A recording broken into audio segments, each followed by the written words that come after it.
দিনটা ছিল 6 জুলাই। ঠিক এর 12 থেকে 15 দিন আগে ঠিক করেছিলাম পুরী যাবো। চটজলদি টিকিট কাটা, বন্দে ভারত ছাড়া যাওয়ার আর কোনো অপশানই ছিল না।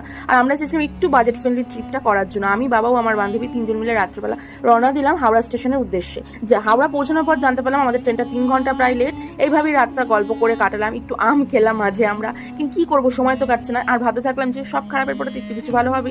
ভোরবেলা আমরা দুই বান্ধবী মিলে হাঁটতে হাঁটতে চলে গেছিলাম হাওড়া ব্রিজে। তারপরে সেখানে গিয়ে যদিও সূর্যাস্ত দেখতে পাইনি, কারণ সেদিন মেঘলাই ছিল আকাশটা। শেষমেশ আমাদের লালপুরের সঙ্গে দেখা হলো। অনেক কষ্টে হেলে দুলে সে আসছে। সকাল 9:30 ট্রেনটা ছাড়ার কথা ছিল, তারপরেও প্রায় 15 মিনিট লেট। আর ট্রেনে ওঠার পরেও ট্রেনটা যেন 10 মিনিট চলছে তো 20 মিনিট দাঁড়িয়ে যাচ্ছে, এই পরিস্থিতির মধ্যে পড়তে হয়েছিল। এরপরে সে দিয়ে দিল সকালে চা, আমিও যদিও বা কফি খেয়েছিলাম। আর ব্রেকফাস্টে আমি একটা সুন্দর স্যান্ডউইচ বানিয়ে খেয়েছিলাম।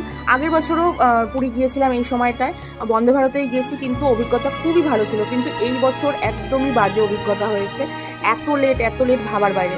আমরা দুই বান্ধবী মিলে একটুখানি গল্প করলাম, একটু চিপস খেলাম, একটু হাঁটাহাঁটি করলাম এদিক ওদিক। তারপরে এত লেট হওয়ার কারণে যাদের টিকিটের সাথে ব্রেকফাস্টটা অ্যাড ছিল তাদেরকেই শুধুমাত্র এই খিচুড়িটা দিয়েছে। বাকি যারা কিন্তু ব্রেকফাস্ট অ্যাড করেনি বা ওদের থেকে নিয়ে খেয়েছে আলাদা করে কিনে, তাদের কিন্তু এটা দেয়নি। মানে আগের বছর আমাদের যেমন টিকিটের সঙ্গে ব্রেকফাস্ট অ্যাড করা ছিল না, যদি এরকম পরিস্থিতি হতো তাহলে কী হতো জানি না। তারপরে দুই বান্ধবী মিলে একটুখানি লুডু খেলে নিলাম। সময় তো কাটছে না, বিরক্তিটা যেন আরো বেড়েই যাচ্ছে ক্রমশ। আমাদের প্ল্যান ছিল পুরী ফ্রেশ হয়ে খাওয়া দাওয়া করে একটু রেস্ট নিয়ে তারপরে মন্দিরে চলে যাবো রসগোল্লা উৎসবটা দেখার জন্য। কিন্তু সেদিন এতটাই ভোগান্তি ছিল যে ট্রেন আরোই লেট হয়ে যাচ্ছে।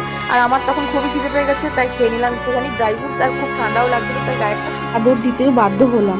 আর ভাবতে আছি শুধু যে কালকে রাতেও ভাবছিলাম যে সব খারাপের পর ভালো হবে, হয়তো পুরী পৌঁছে হবে। এই ভাবতে ভাবতে সন্ধ্যা 4:30টায় পুরী পৌঁছে গেলাম।